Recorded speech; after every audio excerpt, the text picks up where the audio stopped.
Esposa grávida recebe ligação da polícia sobre ocorrência com seu marido e corre para o hospital. Chegando lá, descobre algo que a deixa em choque. O telefone tocou às 13h14 da tarde, um som estridente que cortou o silêncio do quarto do bebê.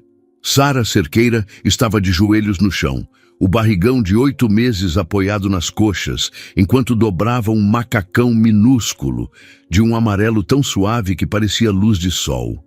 Ela sorriu, imaginando o rostinho do filho ali dentro. Então, o telefone tocou de novo. Ela se levantou com dificuldade, a mão espalmada na base das costas, e atendeu no viva voz, sem olhar o número. Alô? A voz do outro lado não era de ninguém que conhecia. Era grave, masculina, com um tom oficial que fez os pelos de seus braços se arrepiarem. Senhora Cerqueira, Sara Cerqueira. Sim, sou eu. Aqui é da Polícia Rodoviária Federal. Seu marido, João Henrique Cerqueira, sofreu um acidente de carro na BR-116, sentido São Paulo. O ar em seus pulmões congelou. O macacão amarelo escorregou de sua mão e caiu no chão. Acidente, ele está bem. A pausa do outro lado da linha durou uma eternidade. Ele está vivo, senhora. Foi levado para o Hospital São Lucas, mas ele não estava sozinho. A frase final pairou no ar, carregada de um peso que ela não conseguiu decifrar de imediato. Ele não estava sozinho. Claro que não estava. Devia estar com algum cliente, talvez fechando uma venda importante. João Henrique era gerente de vendas em uma concessionária de luxo, vivia para o trabalho. Com quem ele estava? Ela perguntou, a voz já um fio. Não temos essa informação no boletim, senhora. Apenas que a acompanhante também foi socorrida. A senhora precisa vir ao hospital imediatamente. O policial desligou. Sara ficou parada, o telefone na mão, o olhar fixo no macacão caído. Ele não estava sozinho. A frase ecoava, ganhando um novo contorno, mais escuro, mais afiado. Um tremor começou em suas mãos e desceu para as pernas. Ela se apoiou na cômoda, a respiração curta, ofegante. Não era um cliente. Ela sentia. Era algo diferente. Sem pensar, ela pegou a bolsa, as chaves do carro e saiu do apartamento, fechando a porta sem trancá-la. No elevador, o espelho refletiu a imagem de uma mulher que ela mal reconheceu. O rosto pálido, os olhos arregalados, a imensa barriga de grávida, parecendo um escudo frágil contra o que quer que a esperasse. O choro veio sem aviso, silencioso, as lágrimas escorrendo quentes por seu rosto enquanto ela dirigia pelas ruas frias e elegantes de Curitiba. Cada semáforo vermelho era uma tortura, cada carro lento em sua frente, um obstáculo insuportável. A frase do policial não saía de sua cabeça, martelando junto com a pulsação em suas têmporas. Ele não estava sozinho. O Hospital São Lucas era um caos de branco, bipes e vozes apressadas. O cheiro de desinfetante invadiu suas narinas, causando uma náusea instantânea. Ela se aproximou da recepção, o coração batendo descontrolado contra as costelas. Meu marido, João Henrique Cerqueira, ele sofreu um acidente. A recepcionista, uma mulher de olhar cansado, digitou o nome no computador sem pressa. Ele está na emergência, ala B. Fale com a enfermeira-chefe no balcão ao final do corredor. Sara agradeceu com um aceno de cabeça e caminhou, sentindo os olhares de pena das pessoas nos corredores. A grávida, a esposa desesperada. Cada passo era pesado. O corredor parecia não ter fim. No balcão da ala B, uma enfermeira mais velha de expressão severa a aguardava. Sara Cerqueira. Sim, seu marido está estável. Fraturou o braço esquerdo e teve algumas escoriações, mas está consciente. O médico virá falar com a senhora em breve. Um alívio percorreu seu corpo, tão intenso que suas pernas fraquejaram. Vivo, consciente, ela se agarrou ao balcão para não cair. E a outra pessoa, a que estava com ele? A enfermeira a encarou por um segundo. um brilho de algo que parecia compaixão em seus olhos. A acompanhante dele está no leito ao lado, ferimentos leves. A palavra acompanhante soou estranha, íntima demais. A enfermeira lhe estendeu uma prancheta com uma ficha de admissão. Preciso que a senhora assine aqui, por favor. Sara pegou a caneta, mas seus olhos foram atraídos para o topo da página. Ali estava o nome dele, a caligrafia apressada de algum funcionário. Paciente, João Henrique Cerqueira, leito 14. Acompanhante, Camila Furtado. Se você gosta das nossas histórias, deixe seu like e se inscreva no canal. Obrigado. O nome a atingiu como um soco no estômago. O ar foi roubado de seus pulmões. Não podia ser. Camila Furtado, a vizinha do 1202. A professora de Pilates, com um sorriso doce e um marido quieto. A mulher que há 3 dias bateu em sua porta para lhe dar um pote de geleia caseira e perguntar, com os olhos brilhando, se ela já sentia o bebê chutar muito. A mesma Camila que segurou sua mão e disse: "Você vai ser uma mãe incrível, Sara. Tenho tanta admiração por você." O sangue fugiu de seu rosto. A prancheta escorregou de seus dedos e caiu no chão com um barulho seco. O som dos monitores cardíacos, o chamado de um médico pelo alto-falante, o choro de uma criança em algum lugar do corredor, tudo se fundiu em um zumbido agudo e distante. Ela levou a mão à barriga, um gesto instintivo de proteção, e seus joelhos cederam. Ela caiu ali mesmo, no meio do corredor do hospital, o mundo se resumindo àquele nome escrito em uma ficha: Camila, a vizinha, a amiga, a amante. O chão era frio e duro sob seus joelhos. Por um instante, o mundo se resumiu àquela sensação.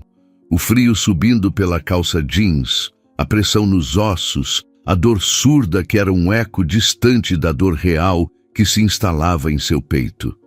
A enfermeira se aproximou, a voz preocupada cortando o zumbido em seus ouvidos. Senhora, você está bem?" Alguém a ajudou a se levantar, mãos firmes sob seus braços, e a guiou até uma cadeira de plástico desconfortável encostada na parede. Ela se sentou, mas o corpo não parecia seu. Era um invólucro pesado, oco, com um peso morto na barriga que, pela primeira vez, não era o de seu filho, mas o da traição, Camila Furtado. O nome era um veneno que se espalhava por suas veias. Cada memória, cada interação com a vizinha agora se reconfigurava sob uma luz doentia e cruel. As visitas inesperadas, com a desculpa de pedir uma xícara de açúcar. As conversas no elevador, onde Camila sempre dava um jeito de perguntar sobre João Henrique, sobre o trabalho dele, sobre as viagens. Ele deve trabalhar tanto, coitado. Você precisa cuidar bem dele, Sara. A frase que antes soava como solidariedade feminina, agora era um deboche, uma facada dissimulada. A lembrança mais nítida e dolorosa veio em seguida. Um domingo, há 2 meses, no salão de festas do condomínio. Um churrasco entre vizinhos. Sara estava sentada, cansada pelo avanço da gravidez, enquanto João Henrique estava na churrasqueira com outros homens.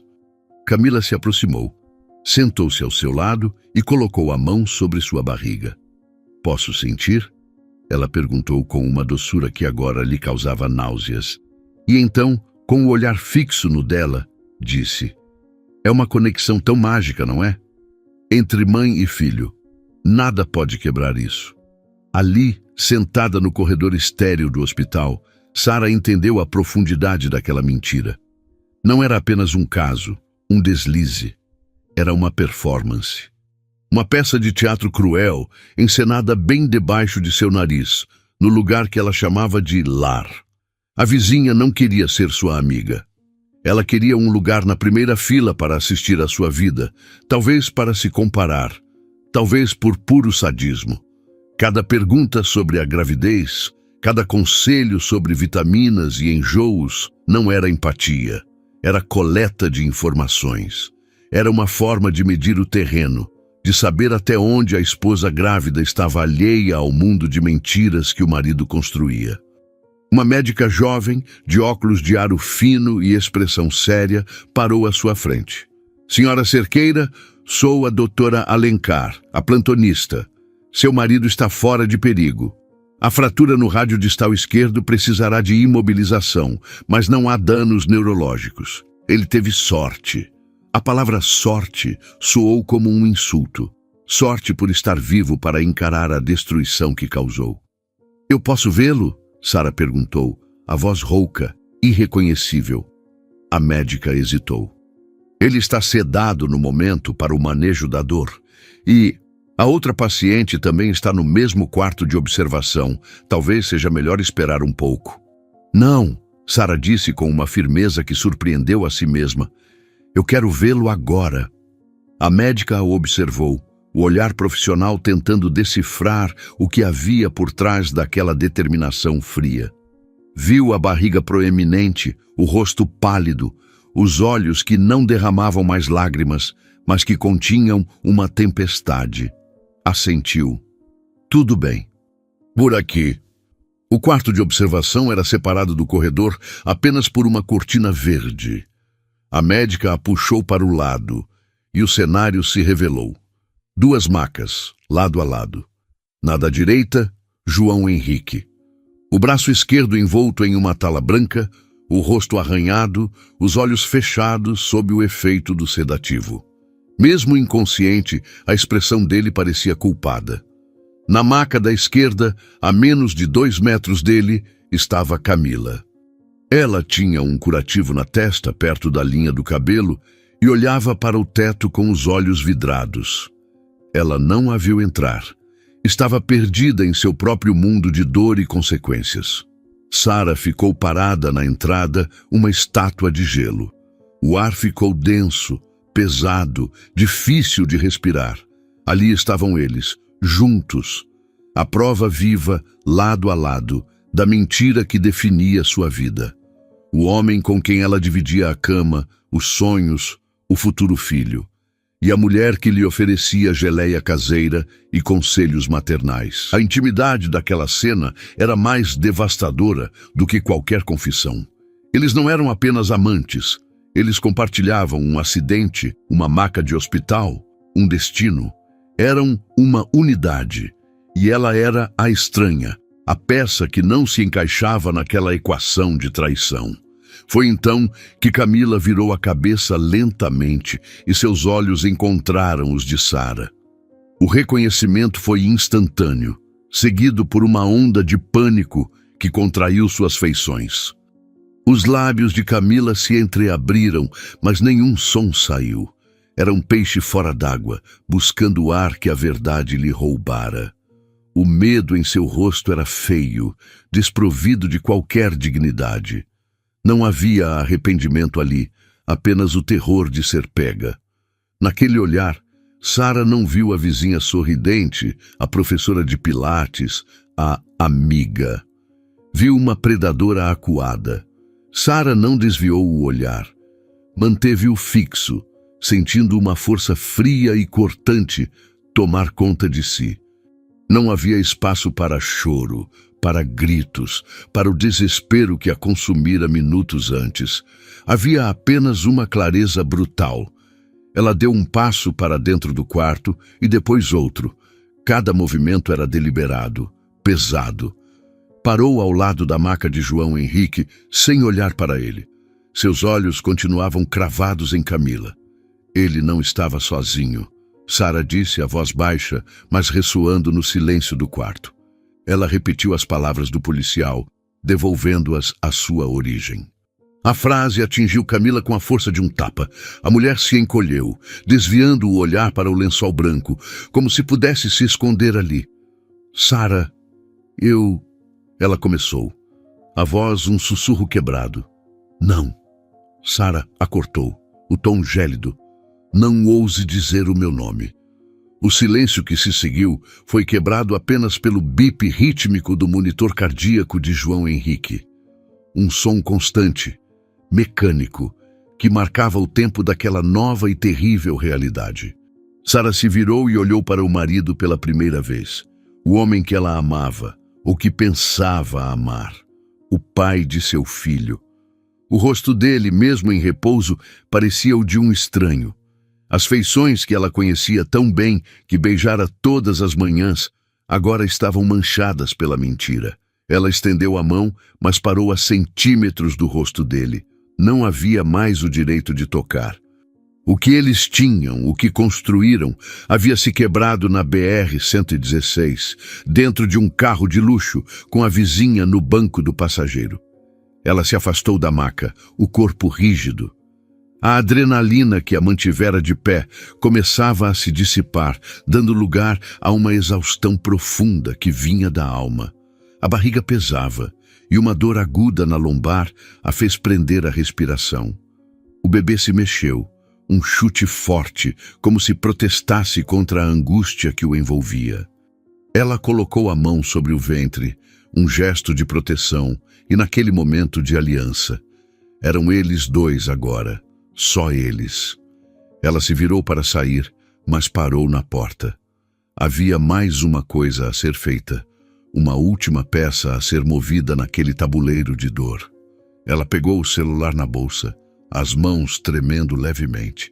Procurou o contato que usara apenas uma vez para confirmar a presença no tal churrasco do condomínio. Rogério Furtado, o marido de Camila. O engenheiro civil quieto, de poucas palavras, que sempre parecia estar na sombra da esposa sociável e sorridente. Um homem honesto, trabalhador, que, assim como ela, estava prestes a ter seu mundo virado de cabeça para baixo. Ela sentiu uma pontada de hesitação.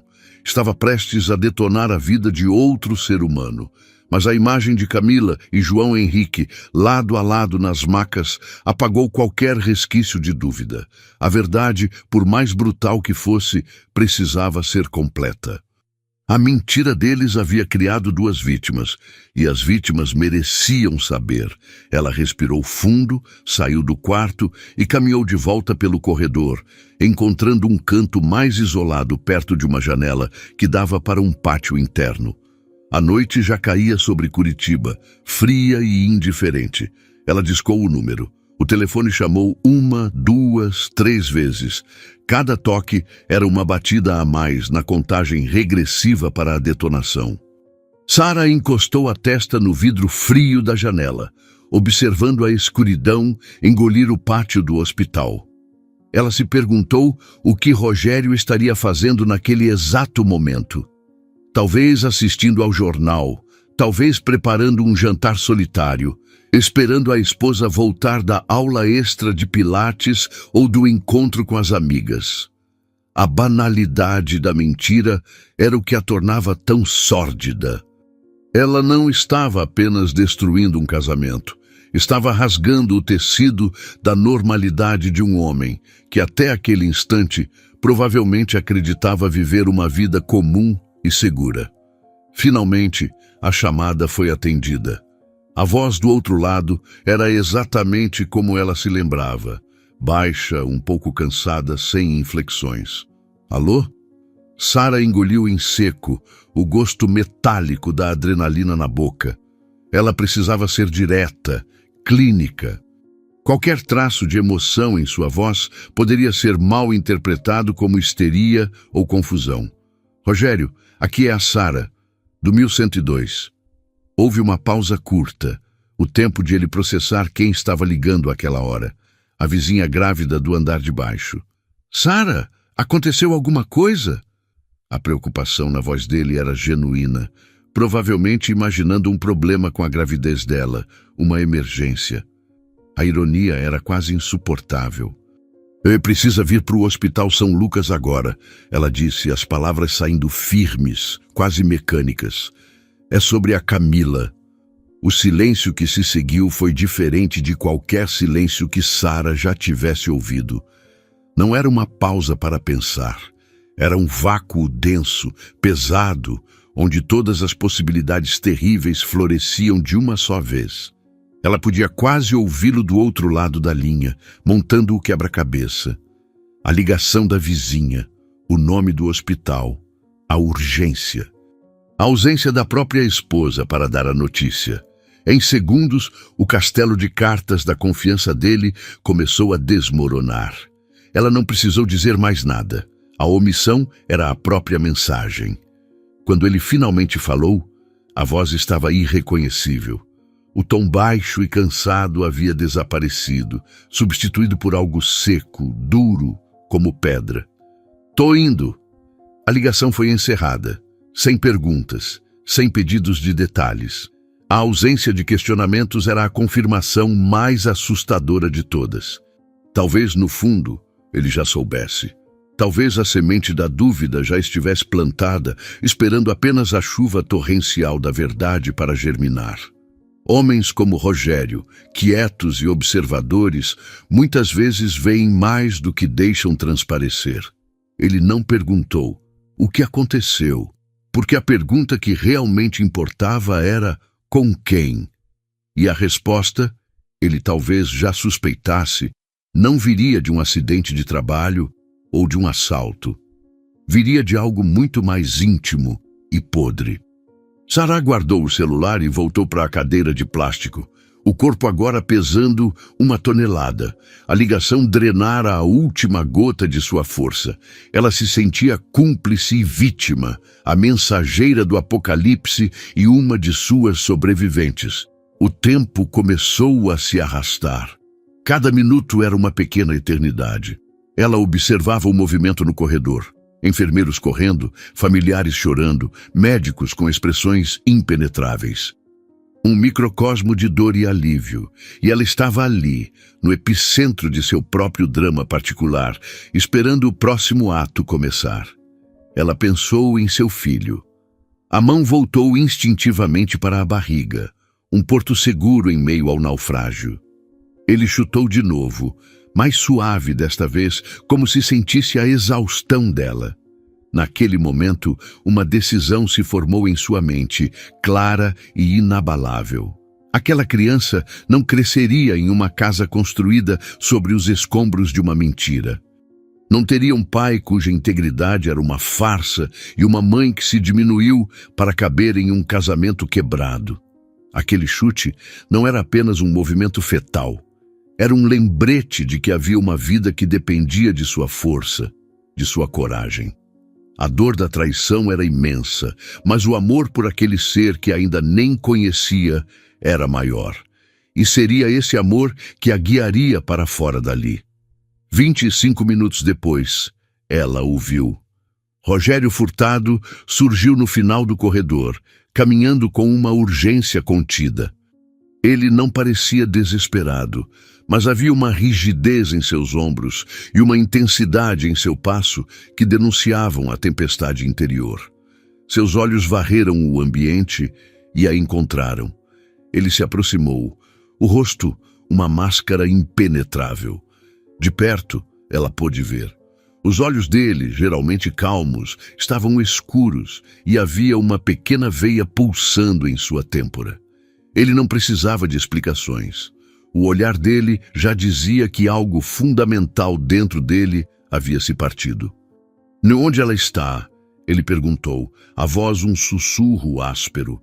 Sarah apenas se levantou e acenou com a cabeça em direção à cortina verde. Não havia necessidade de palavras. Eles eram agora aliados improváveis, unidos pela mesma traição, caminhando juntos para o epicentro do desastre.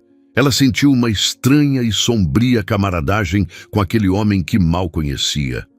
Ambos foram enganados pelas duas pessoas que deveriam proteger seus corações.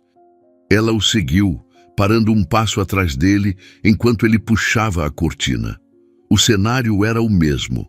João Henrique, ainda sedado, um monumento à sua própria fraqueza. E Camila, que agora estava sentada na maca, com as pernas para o lado, como se estivesse prestes a se levantar. Ela olhou para a entrada, esperando ver Sarah novamente. Mas seu rosto se desfez quando viu Rogério parado ali. A expressão dele era uma sentença. O ar no quarto ficou rarefeito. O bip do monitor cardíaco de João Henrique parecia zombar da cena, um metrônomo indiferente para o fim de 2 casamentos. Camila levou a mão à boca, um soluço seco escapando de seus lábios. O pânico em seus olhos era total. Ela olhou de Rogério para Sara, parada logo atrás dele, e a compreensão da aliança entre os dois traídos a atingiu em cheio. Não havia para onde fugir. Rogério deu um passo à frente, o corpo tenso como uma corda de aço. Ele olhou para a esposa, depois para o homem adormecido na maca ao lado, e a conexão entre os dois fatos se solidificou diante de seus olhos. A incredulidade em seu rosto era dolorosa de se ver. Camila, o que é isso? Ele perguntou, a voz quebrando pela primeira vez. Não era uma pergunta sobre o acidente, era sobre tudo, sobre eles dois ali, juntos, em um quarto de hospital, sobre as noites em que ela chegava tarde, os telefonemas misteriosos, a distância sutil que se instalara entre eles. Camila começou a chorar, um choro desesperado, feio, de quem foi pego e não tem mais desculpas. Foi um erro, Rogério. Um erro. Ela balbuciou entre soluços, as palavras clichês soando ocas e patéticas. Não é o que você está pensando. Mas era exatamente o que ele estava pensando. A negação dela era um insulto à sua inteligência. Rogério não respondeu. Ele apenas continuou a encará-la. O silêncio dele mais acusador do que qualquer grito. Seus olhos então se moveram, pousando em Sara. Havia uma pergunta silenciosa em seu olhar, uma busca por confirmação. Sara apenas sustentou o olhar, um aceno quase imperceptível de cabeça. Sim, é isso mesmo. Nós dois. Sara permaneceu imóvel perto da porta, uma observadora silenciosa da ruína que ela mesma colocara em movimento. Ela não sentia prazer nem vingança, sentia apenas um vazio gelado. Assistir à dor de Rogério era como olhar para o próprio reflexo em um espelho quebrado. Ela via a mesma humilhação, a mesma incredulidade, a mesma sensação de ter sido feito de tolo. A mulher que pedia dicas de gravidez, que fingia admiração, estava ali, chorando por ter sido descoberta com o marido de outra. E então, um detalhe sutil, que ela não notara antes, saltou aos seus olhos. A forma como Camila se sentava, a maneira como suas mãos repousavam instintivamente sobre o próprio ventre. Uma suspeita terrível, improvável, começou a se formar na mente de Sara. Uma suspeita que tornava toda aquela situação ainda mais grotesca e complexa. O olhar de Sara se estreitou, fixando-se no gesto quase inconsciente de Camila. A mão dela, que antes gesticulava em desespero, agora repousava protetoramente sobre a parte inferior de seu abdômen. Era um movimento que Sara conhecia intimamente, um reflexo que se tornara parte dela nos últimos meses. O cérebro de Sara, já sobrecarregado, começou a conectar pontos que antes pareciam aleatórios. As perguntas incessantes de Camila sobre o primeiro trimestre. A curiosidade sobre os tipos de vitaminas pré-natais. A conversa sobre nomes de bebês que Camila iniciara no elevador, disfarçando-a como uma curiosidade casual sobre as escolhas de Sara. Na época, parecera apenas uma mulher fascinada pela gravidez alheia. Agora, sob a luz fluorescente e cruel do hospital, ganhava um novo e monstruoso significado. A mulher que pedia dicas de gravidez estava grávida. A constatação não veio como um raio, mas como uma infiltração de água gelada, lenta e paralisante. O ar pareceu ainda mais rarefeito. O choro de Camila, as palavras quebradas de Rogério, o bip constante do monitor cardíaco, tudo se tornou um ruído de fundo para o zumbido ensurdecedor daquela nova verdade em sua mente. Ela olhou para a barriga de Camila, escondida sob a bata folgada do hospital. Não havia um volume óbvio como o seu, mas havia uma certa plenitude, uma postura que ela reconhecia. Era o início. O segredo que Camila guardava não era apenas um caso, era uma consequência. Rogério, imerso em sua própria dor, não percebeu o foco do olhar de Sara. Ele deu mais um passo em direção à esposa, a raiva começando a superar o choque. Um erro, ele repetiu, a voz baixa e perigosa. Um erro é pegar a rua errada, Camila. Um erro é esquecer de pagar uma conta. Estar em um carro, em outra cidade, com o marido da vizinha, isso não é um erro, isso é uma escolha. Uma escolha que você fez todos os dias. Cada palavra era um golpe. Camila se encolheu, o rosto manchado de lágrimas. Não foi assim. Eu ia te contar. Ela mentiu, a voz fraca, buscando qualquer tábua de salvação em meio ao naufrágio. Contar o quê? Rogério a pressionou, a voz subindo de volume. Que você estava me traindo? Ou você ia esperar ele se separar da esposa grávida para me dar a notícia? A menção da gravidez de Sara pairou no ar. Rogério olhou para Sara por um segundo, e pela primeira vez, a dimensão completa da crueldade da situação pareceu atingi-lo. Não era apenas uma traição entre dois casais, era uma traição contra uma mulher em seu momento mais vulnerável. A expressão dele se endureceu ainda mais, o desprezo substituindo a raiva. Foi nesse momento que João Henrique começou a se mexer na maca ao lado. O sedativo estava perdendo o efeito. Ele gemeu, um som baixo e gutural, e seus olhos se abriram lentamente, piscando para se ajustar à luz. Sua primeira visão foi o teto branco. A segunda, quando virou a cabeça, foi a de seu mundo desmoronando. Ele viu Camila chorando, viu Rogério de pé, tenso como um animal prestes a atacar, e finalmente viu Sara, imóvel perto da porta, o rosto dela uma tela em branco onde ele podia projetar toda a sua culpa. Sara, ele sussurrou, o nome saindo com dificuldade. Sara não respondeu. Ela apenas o observou, o olhar vazio, desprovido de qualquer emoção que ele pudesse reconhecer. Onde ele esperava ver fúria ou lágrimas, encontrou apenas o nada. E aquele nada era infinitamente mais aterrorizante. A presença de João Henrique, agora consciente, mudou a dinâmica do quarto. Rogério se virou para ele, um novo alvo para sua fúria. Você, disse ele, a voz carregada de nojo. Você entrava na minha casa, apertava a minha mão, comia na minha mesa, e pelas minhas costas você estava com a minha mulher. João Henrique tentou se sentar, mas a dor no braço o fez recuar com uma careta. Rogério, calma, vamos conversar. Ele começou usando o tom apaziguador de gerente de vendas que tantas vezes o salvara. Mas ali, naquele contexto, soou patético. Conversar? Rogério riu, um som seco e sem humor. Não há nada para conversar, a cena aqui fala por si só. Ele se virou novamente para Camila, o foco voltando para a origem de sua dor. Acabou, Camila. Pega suas coisas.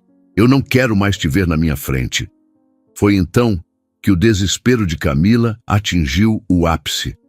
A ameaça de perder tudo, o marido, a casa, a estabilidade, a fez jogar sua última e mais terrível carta. Você não pode fazer isso, ela gritou, a voz estridente. Rogério, eu estou grávida.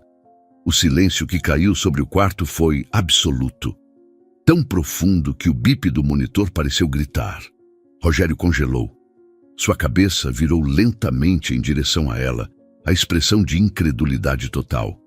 João Henrique, na outra maca, arregalou os olhos, o choque estampado em seu rosto. Ele também não sabia. Aquela era uma parte do segredo que Camila guardara só para si. Sara fechou os olhos por um instante. Então era verdade. A suspeita se confirmara da forma mais brutal possível. Ela sentiu o chão sumir sob seus pés, mas seu corpo não se moveu. A adrenalina voltou com força total. Uma onda de energia fria que a manteve de pé, observando o ato final daquela tragédia. Rogério olhou para a barriga de Camila, depois de volta para o rosto dela. A mente dele trabalhava furiosamente, tentando processar a informação, tentando encaixá-la na linha do tempo da traição. Grávida? Ele repetiu, a palavra estranha em sua boca. Um lampejo de algo que poderia ter sido alegria em outras circunstâncias brilhou em seus olhos, mas foi imediatamente extinto pela dúvida venenosa. Ele olhou para João Henrique, depois de volta para Camila. A pergunta não precisou ser feita.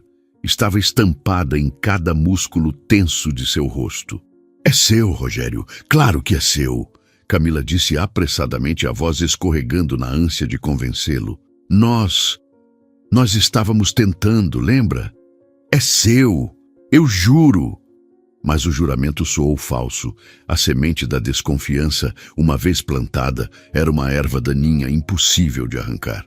O fato de ela ter escondido a gravidez até aquele momento de desespero era a prova de que algo estava errado. Ela não compartilhou a notícia com alegria, mas a usou como um escudo, uma arma de chantagem emocional. João Henrique, por sua vez, estava pálido. Ele olhava para Camila, depois para a barriga dela, depois para Sara. A expressão dele era uma mistura de choque, confusão e um medo abjeto. A aventura inconsequente dele acabara de ganhar uma complicação que ele jamais imaginara. Um filho, talvez um filho dele, crescendo no ventre da esposa de outro homem, enquanto sua própria esposa carregava seu herdeiro legítimo. A simetria era doentia. Sara observou a cena, sentindo-se estranhamente distante, como se assistisse a um filme. Ela via as peças se movendo, as alianças se quebrando, as mentiras se sobrepondo a outras mentiras. Viu a armadilha que Camila construíra para si mesma. Ao tentar segurar o marido com a notícia da gravidez, ela apenas acendera o pavio de uma bomba muito maior. A paternidade. Rogério não disse mais nada. Ele olhou uma última vez para a mulher que chorava na maca, depois para o homem que era a causa de sua ruína. Havia uma derrota em seus olhos, a aceitação amarga de que nada mais poderia ser salvo. Ele se virou, o corpo movendo-se com a rigidez de um homem muito mais velho, e caminhou em direção à porta.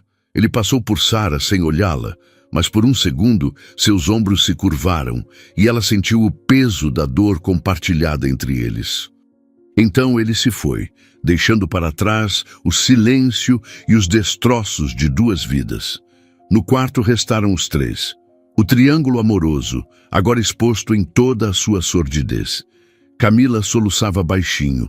João Henrique olhava para o vazio, o braço quebrado sendo a menor de suas dores. E Sara finalmente se moveu. Ela caminhou lentamente até a maca de João Henrique. Ele ergueu os olhos para ela, a súplica evidente em seu rosto. Sara, me perdoa, por favor, eu posso explicar. Ela o olhou, não com ódio, mas com uma espécie de curiosidade clínica, como um cientista observando um espécime. Explicar o que, João Henrique? Ela perguntou, a voz calma, nivelada. Que você me traiu. Ou que você me traiu com a vizinha que fingia ser minha amiga. Ou talvez você queira explicar como teve a coragem de fazer isso enquanto eu carrego um filho seu. E agora tem isso. Seu olhar se moveu para Camila, que se encolheu sob o peso daquela atenção.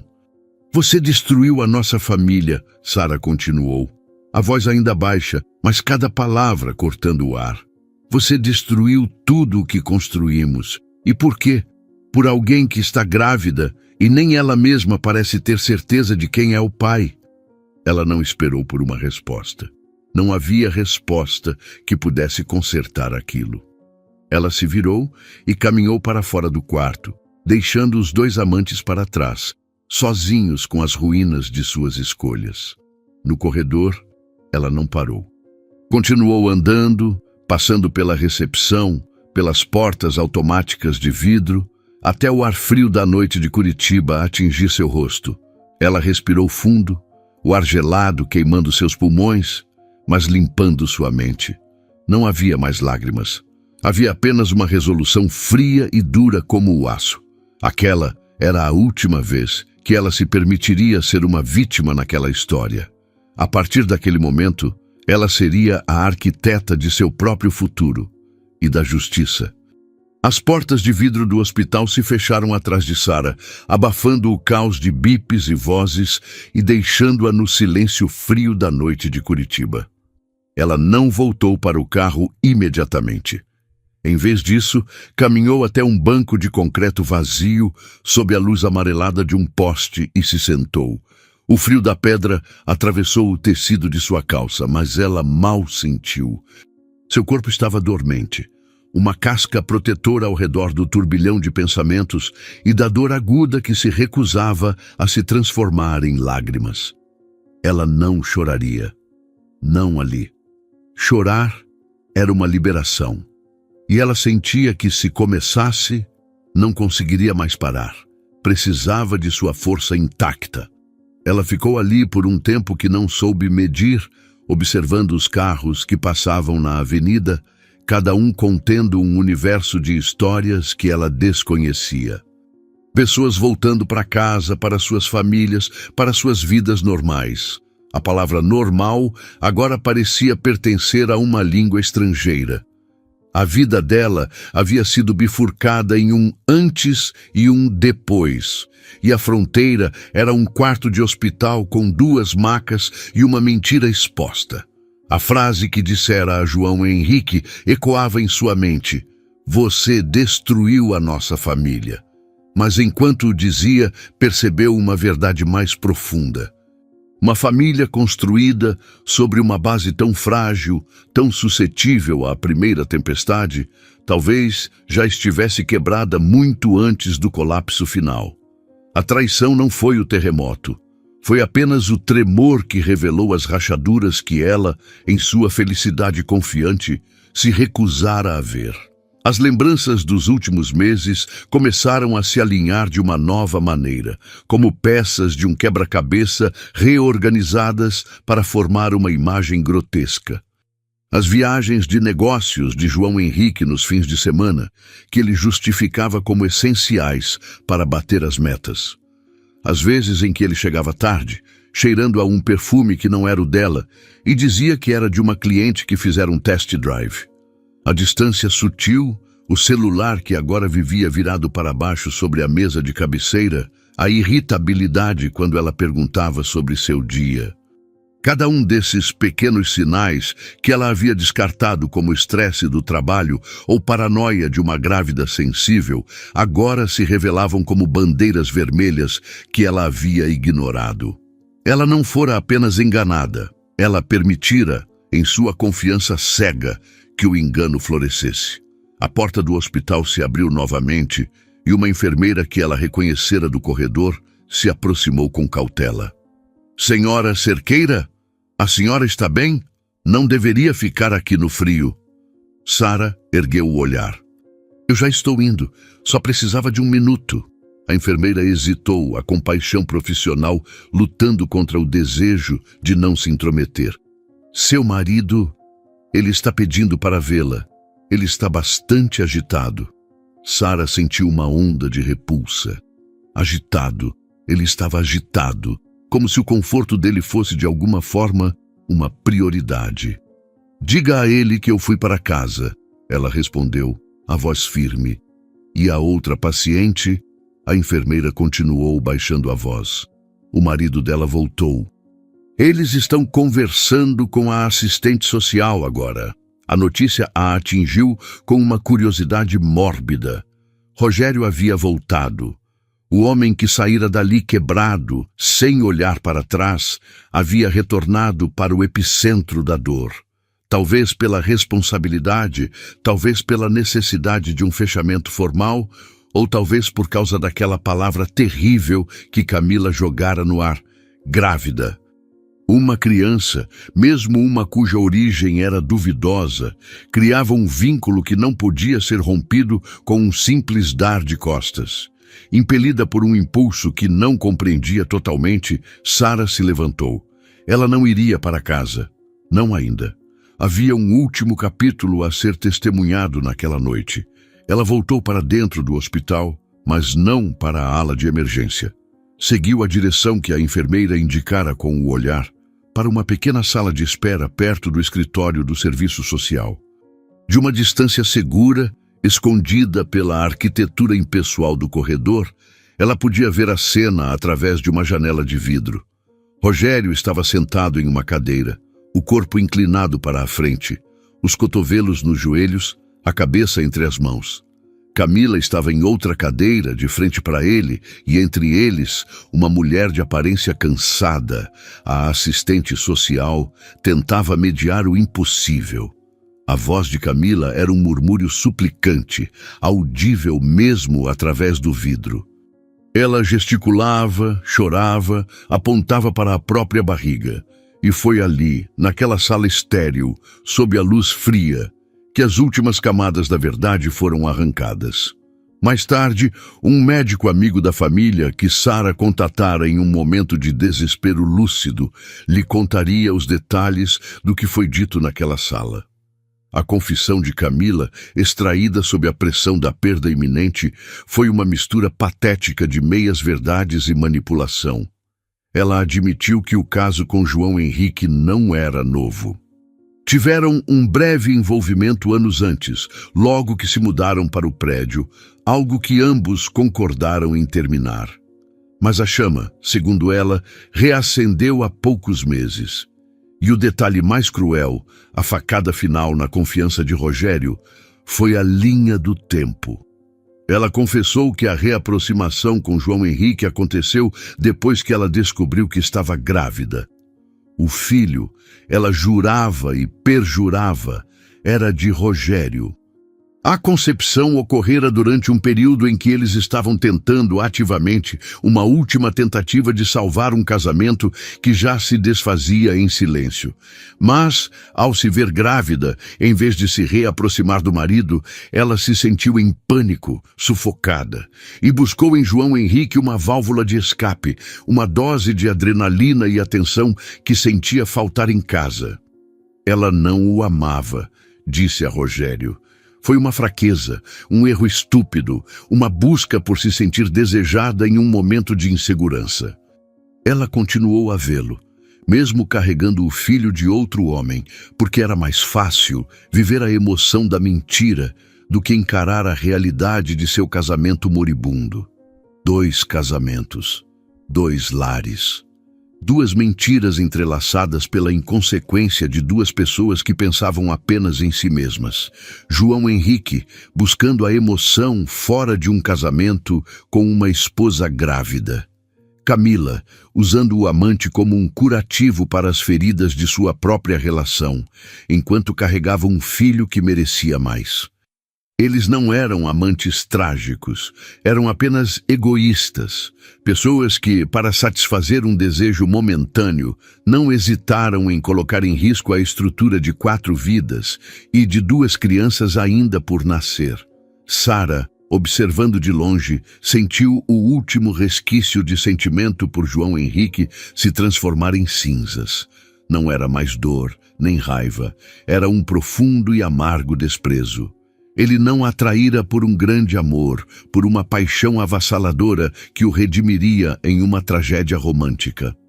Ele a traíra por tédio, por vaidade, pela emoção barata de um caso com a vizinha casada. Ele havia trocado a família que estavam construindo, a santidade do nascimento de seu filho, por um caso requentado e sórdido, com uma mulher que o usava como um passatempo. Ela viu Rogério se levantar. Ele não disse uma palavra, apenas olhou para Camila, um olhar longo, vazio, que parecia atravessá-la. Era o olhar de um homem que contempla as ruínas de sua própria casa, sabendo que não há uma única viga que possa ser salva. Então, ele se virou e saiu da sala, passando pela porta principal do hospital e desaparecendo na noite. Desta vez, para sempre. Ele não olhou para trás. Sara também se virou e foi embora. Não havia mais nada para ver ali. A destruição estava completa. Ela dirigiu para casa em um estado de piloto automático, a mente estranhamente silenciosa. O apartamento, antes um santuário, agora parecia um cenário de crime. Cada objeto, cada foto na parede, cada peça de mobiliário que escolheram juntos era uma testemunha da mentira. Ela entrou no quarto do bebê, o macacão amarelo ainda no chão, e o pegou. A suavidade do tecido em suas mãos era a única coisa real em um mundo que se tornara um pesadelo. Ela não desmontaria aquele quarto. Ela o terminaria, sozinha. Na manhã seguinte, a primeira ligação que fez foi para uma advogada. A segunda, para uma corretora de imóveis. A terceira, para uma empresa de mudanças. Ela agiu com uma eficiência fria e metódica, como se estivesse gerenciando um projeto de arquitetura e não demolindo a própria vida. Cada decisão era um passo para longe dele, para longe daquele prédio, para longe da mulher do 1202. João Henrique recebeu alta no final da tarde. Ele ligou para Sara dezenas de vezes, mas ela não atendeu. Então, ele pegou um táxi para casa, provavelmente esperando encontrá-la, pronto para usar seu charme, suas desculpas, suas promessas vazias. Mas quando ele abriu a porta do apartamento 1102, encontrou-o quase vazio. Caixas empilhadas nos cantos, espaços em branco nas paredes, onde antes havia quadros, o eco de uma vida que não existia mais. Sobre a mesa de centro de vidro, a única peça de mobília que restava na sala, havia um envelope pardo. O nome dele, João Henrique, estava escrito na caligrafia elegante de Sara. Com as mãos tremendo, o braço bom lutando contra a tipóia que imobilizava o outro, ele o abriu. Dentro não havia uma carta de ódio ou de dor. Havia apenas 3 itens. O primeiro era uma cópia do laudo do acidente, que a advogada de Sara já conseguira, destacando a causa: excesso de velocidade em pista molhada. O segundo era uma cópia da última ultrassonografia de seu filho, a imagem em preto e branco de um perfil perfeito, uma vida que pulsava, alheia à sordidez de seu pai. E o terceiro era um pequeno bilhete, com uma única frase: enquanto você mentia, eu aprendi a viver. Não havia assinatura, não precisava. João Henrique ficou parado no meio da sala vazia, olhando para aqueles 3 pedaços de papel. A prova de sua imprudência, a imagem de sua perda e a declaração da independência dela. Ele não teve coragem de tocar na ultrassonografia. Apenas afundou no chão em meio ao vazio e o peso de tudo o que havia perdido finalmente o esmagou. O divórcio foi um processo rápido e brutalmente eficiente. Sara instruiu sua advogada a não negociar, apenas executar. Ela não queria nada além do que era seu por direito e sua liberdade. Enquanto os papéis corriam, ela se instalou em um apartamento alugado no Cabral, um bairro com ruas arborizadas e um ar de recomeço. O espaço era menor, mais simples, mas cada centímetro quadrado era seu. Não havia memórias de João Henrique impregnadas nas paredes, nem o risco de cruzar com Camila no elevador. Era um território neutro, uma tela em branco. Com uma calma que a surpreendia, ela começou a montar o quarto do bebê. Pintou as paredes de um cinza suave.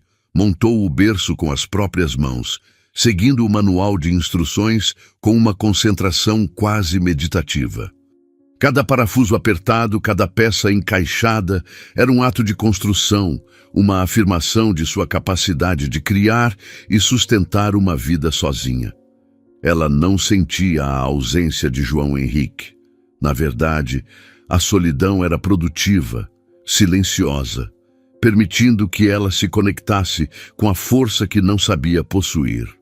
O quarto ficou pronto em 1 semana, um ninho de paz e promessas, construído não sobre os destroços de uma família, mas sobre a fundação sólida de uma mulher que se redescobria.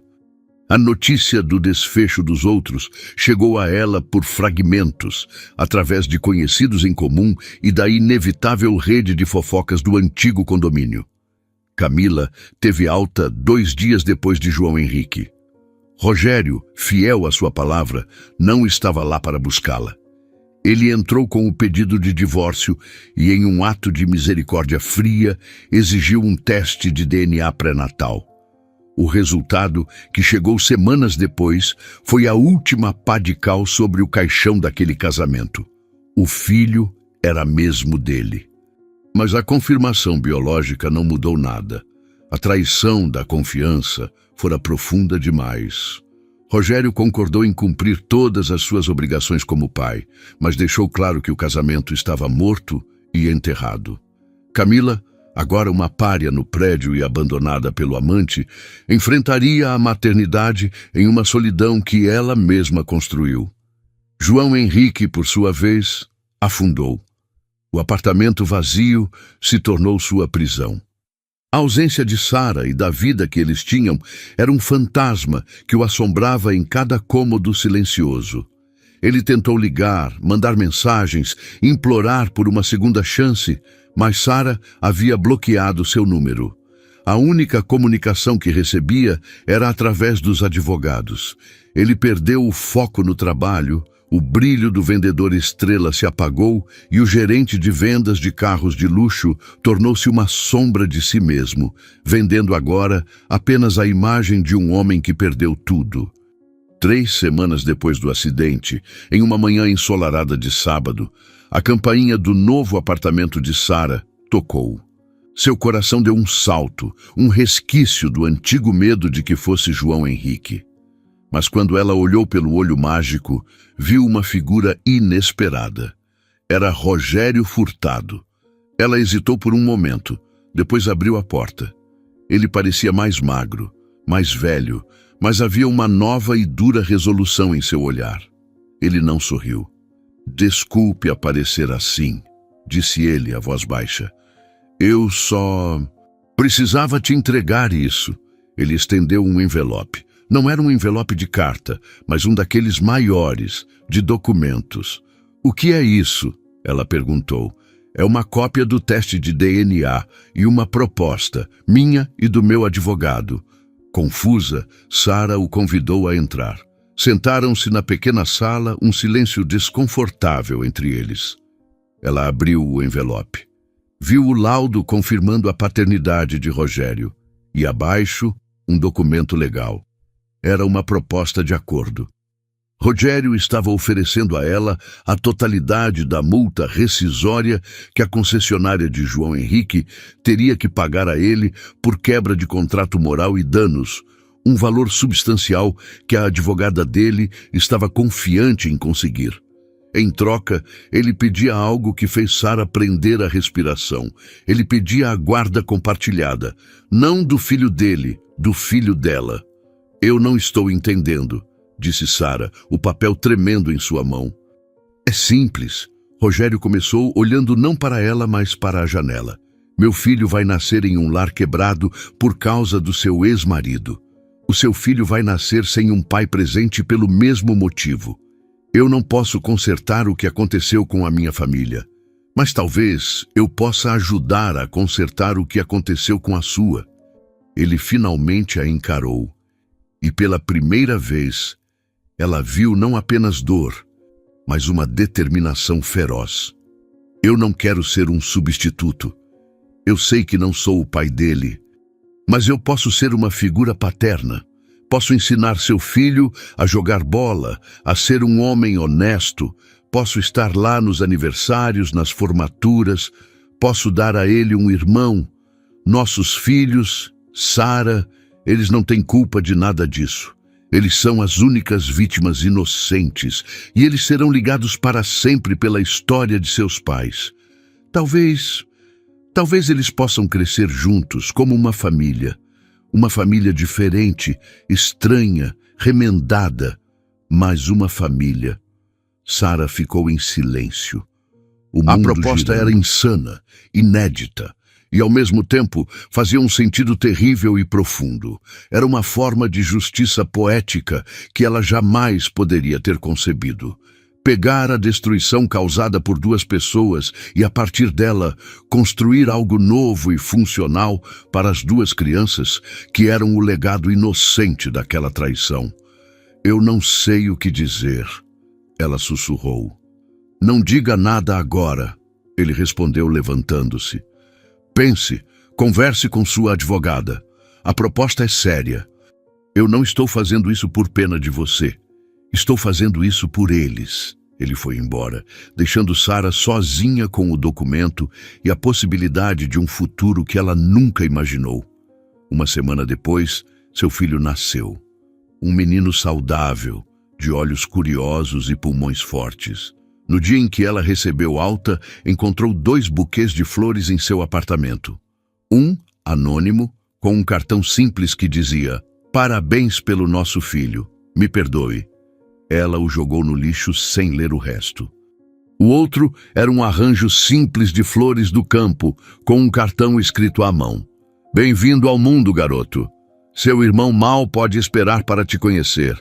Com respeito, Rogério." Naquele momento, segurando seu filho nos braços, Sarah soube a resposta. Ela não estava renascendo sozinha. Estava renascendo ao lado de um aliado improvável, na construção de algo que ninguém poderia prever. A vingança dela não seria ver João Henrique sofrer. A vingança dela seria viver. Seria construir uma família feliz, não apesar da traição, mas a partir de suas cinzas.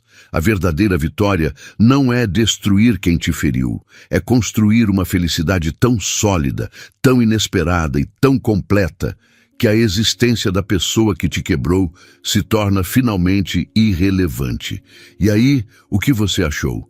Em uma escala de 0 a 10, qual nota você daria para ela?